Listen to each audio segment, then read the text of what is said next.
Middle east में इस समय तनाव अपने चरम पर है। ईरान, अमेरिका और इजराइल के बीच चल रहे सैन्य टकराव को अब कई दिन हो चुके हैं और हालात लगातार गंभीर होते जा रहे हैं।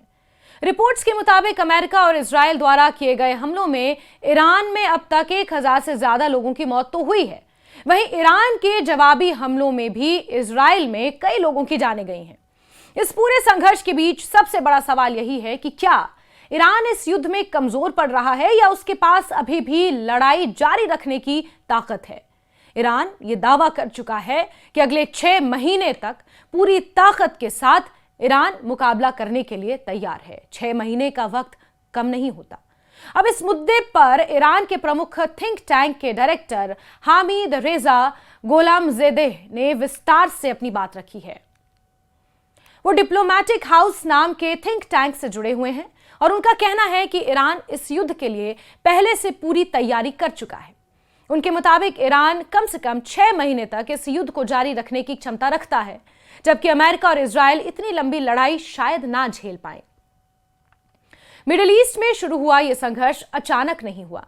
ईरान और इजराइल के बीच तनाव लंबे समय से चला आ रहा है, लेकिन हाल ही के दिनों में यह तनाव खुली सैन्य कार्रवाई में बदल गया। इजराइल और अमेरिका ने ईरान के कई सैन्य और रणनीतिक ठिकानों पर हमले किए हैं। इन हमलों में राजधानी तेहरान समेत देश के कई हिस्से निशाना बने हैं। हामिद रेजा के अनुसार ये पहली बार नहीं है जब इस तरह के हमले हुए हैं। उनका कहना है कि पिछले साल जून में भी इस तरह की बड़ी सैन्य कार्रवाई हुई थी जो करीब 12 दिनों तक चली थी और उस समय भी कई सैन्य ठिकानों को निशाना बनाया गया था। उनके मुताबिक इस बार भी वही पुराने ठिकाने टारगेट किए जा रहे हैं जिनका डेटा इजराइल के पास पहले से मौजूद है। वो बताते हैं कि हाल ही के दिनों में ईरान के अलग अलग हिस्सों में हमले हुए हैं, जिनमें पुलिस बेस, सैन्य ठिकाने, इस्लामिक रेवोल्यूशनरी गार्ड कॉर्प्स के ठिकाने शामिल हैं। कुछ जगहों पर धार्मिक स्थलों और आम नागरिकों वाले इलाकों पर भी हमले हुए हैं। उनके अनुसार एक स्कूल पर भी हमला हुआ जिसमें करीब 140 बच्चों की मौत होने की खबर सामने आई। हालांकि उनका दावा है कि पिछले साल की तुलना में इस बार ईरान में उतना ज्यादा डर और अफरा तफरी का माहौल नहीं है। उनका मानना है कि लोग पहले से तैयार हैं और सरकार ने भी कई अहम ठिकानों को पहले ही खाली करवा दिया था। कई सरकारी और सैन्य कार्यालयों को अंडरग्राउंड या दूसरे सुरक्षित स्थानों पर शिफ्ट कर दिया गया है। इस संघर्ष के बीच एक और बड़ा मुद्दा सामने आया है जो ईरान के सर्वोच्च नेता अली खामेनेई से जुड़ा है। कुछ रिपोर्ट्स में यह दावा किया गया है कि हमलों के दौरान सुप्रीम लीडर को निशाना बनाया गया। हालांकि गोलामजादेह का कहना है कि असली नुकसान किसी एक व्यक्ति का नहीं बल्कि लोगों की भावनाओं का हुआ है। उनके अनुसार खामेनेई ईरान के बेहद लोकप्रिय नेता थे और उनके खिलाफ किसी भी तरह की कार्रवाई लोगों को और ज्यादा एकजुट कर रही है। उन्होंने बताया कि जैसे ही सुप्रीम लीडर के बारे में खबर फैली, उनके तुरंत बाद बड़ी संख्या में लोग सड़कों पर उतर आए। राजधानी तेहरान की सड़कों पर हजारों लोग जमा हो गए और लंबे समय तक विरोध प्रदर्शन करते रहे। उनका कहना है कि लोग रात भर सड़कों पर रहे और नारेबाजी करते रहे। यह सब उस समय हो रहा था जब देश में रमजान का महीना चल रहा था। गोलामजादेह के अनुसार इस पूरे संकट के बावजूद ईरान का राजनीतिक और प्रशासनिक सिस्टम मजबूत बना हुआ है। उन्होंने बताया कि ईरान की व्यवस्था इस तरह बनाई गई है कि अगर किसी बड़े नेता की अचानक मौत हो जाती है तब भी सरकार का कामकाज नहीं रुकता और यही कारण है कि बहुत जल्द ही ईरान ने अपने नए सुप्रीम लीडर के नाम का ऐलान भी कर दिया। असेंबली ऑफ एक्सपर्ट्स ने ईरान के नए सुप्रीम लीडर के तौर पर अयतुल्लाह अली खामेनेई के दूसरे बेटे मुज्तबा खामेनेई को सुप्रीम लीडर करार दे दिया है। ईरान के संविधान के अनुसार अगर सुप्रीम लीडर की जगह खाली हो जाती है तो एक विशेष परिषद अस्थायी रूप से देश के फैसले लेती है और इस परिषद में राष्ट्रपति, चीफ जस्टिस और गार्डियन काउंसिल के प्रमुख शामिल होते हैं। लेकिन कुछ ही दिनों बाद सुप्रीम लीडर की नाम की घोषणा हो गई और इसकी जिम्मेदारी एक्सपर्ट्स की असेंबली को दी जाती है और उन्होंने अपनी जिम्मेदारी निभाते हुए मुज्तबा खामेनेई के नाम का ऐलान कर दिया, जिसके बाद लोग सड़कों पर उतरे, उनके समर्थन में नारेबाजी की गई और हाल ही में मुज्तबा खामेनेई ने अपना पहला संबोधन भी दिया है जिसमें अमेरिका को सीधे तौर पर वो चेतावनी दे रहे हैं और स्ट्रेट ऑफ हॉर्मुज को लेकर भी उन्होंने बड़ी बात कही है। क्या कहा है आगे आपको बताएंगे। युद्ध के सैन्य पहलुओं पर अगर बात करें तो बात करते हुए गोलामजादेह ने कहा कि अमेरिका और इजराइल ने यह दावा किया है कि उन्होंने ईरान के आसमान पर नियंत्रण हासिल कर लिया है। उनका कहना है कि यह आंशिक रूप से सही हो सकता है, लेकिन पूरी तस्वीर अलग है। उनके मुताबिक जहां अमेरिका और इजराइल के सैन्य बेस मौजूद हैं, वहां ईरान भी लगातार हमले कर रहा है। उन्होंने बताया कि ईरानी मिसाइलें और ड्रोन इजरायल और अमेरिका के ठिकानों पर गिर रहे हैं। खासतौर पर मिडिल ईस्ट में स्थिति अमेरिकी सैन्य ठिकाने निशाने पर हैं।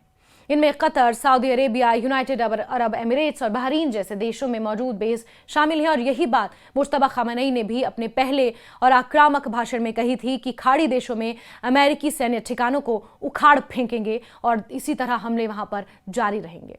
उनका दावा है कि ईरान ने कतर में मौजूद अमेरिकी रडार सिस्टम पर भी हमला किया है। इससे अमेरिकी डिफेंस सिस्टम कमजोर हुआ है और ईरानी मिसाइलों को इजरायल तक पहुंचने में आसानी हो रही है। गुलामजादेह का कहना है कि अमेरिका इस क्षेत्र से अपनी नौसेना का कुछ हिस्सा पीछे हटाने लगा है। उनके अनुसार इस बात का संकेत है कि ईरान के हमले असर डाल रहे हैं। हालांकि इस दावे का स्वतंत्र रूप से पुष्टि करना मुश्किल है। ईरान की सैन्य क्षमता के बारे में बात करते हुए उन्होंने कहा कि अभी तक ईरान ने अपनी सबसे आधुनिक मिसाइलों का इस्तेमाल नहीं किया है। उनके अनुसार अभी केवल पुराने ड्रोन और मिसाइलों का इस्तेमाल किया जा रहा है। उन्होंने दावा किया कि ईरान के पास इतने हथियार हैं कि वो 6 महीने तक लगातार युद्ध जारी रख सकता है। उनके मुताबिक अमेरिका और इजरायल इतनी लंबी लड़ाई नहीं झेल पाएंगे और उनका डिफेंस सिस्टम धीरे धीरे कमजोर पड़ जाएगा।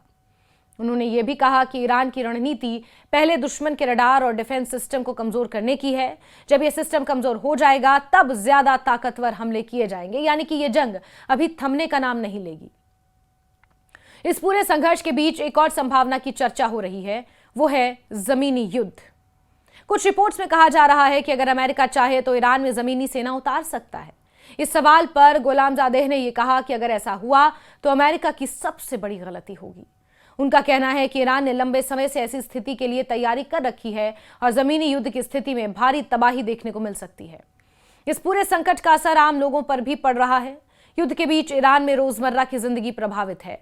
कई जगहों पर रिहायशी इलाकों में भी हमले हुए हैं जिससे आम नागरिकों की मौत हुई है।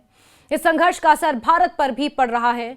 भारत ने ईरान में चाबहार पोर्ट के विकास में निवेश किया है। यह पोर्ट भारत के लिए रणनीतिक रूप से काफी महत्वपूर्ण माना जाता है। गुलामजादेह ने हालांकि ये बताया है कि इस क्षेत्र के आसपास हमले हुए हैं, लेकिन अभी यह स्पष्ट नहीं है कि पोर्ट को कितना नुकसान पहुंचा है। भारत और ईरान के रिश्ते लंबे समय से मजबूत ही हैं। इस बारे में पूछे जाने पर गुलामजादेह ने यह कहा कि दोनों देशों के बीच सांस्कृतिक और ऐतिहासिक संबंध काफी पुराने हैं। उनका मानना है कि भारत को इस संकट में संतुलित रुख अपनाना चाहिए और भारत ऐसा कर भी रहा है। विदेश मंत्री और ईरान के विदेश मंत्री अब्बास अराक्ची के बीच अब तक 3 बार बातचीत हो चुकी है। बीते कल प्रधानमंत्री नरेंद्र मोदी ने ईरानी राष्ट्रपति पेज़ेशकियान से भी फोन पर बातचीत की है। भारतीयों की सुरक्षा सुनिश्चित करना और सप्लाई चेन सुचारू रहने पर खास बातचीत हुई है। यह भी कहा गया है कि मिडिल ईस्ट में हो रहे संघर्ष को केवल राजनीतिक नजरिए से नहीं बल्कि मानवीय नजरिए से देखा जाना चाहिए। फिलहाल मिडिल ईस्ट की स्थिति बेहद नाजुक है।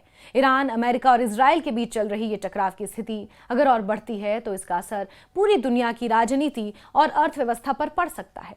आने वाले दिनों में ये देखना जरूरी होगा कि क्या ये संघर्ष सीमित सैन्य कार्रवाई तक ही रहता है या फिर एक बड़े क्षेत्रीय युद्ध में बदल जाता है।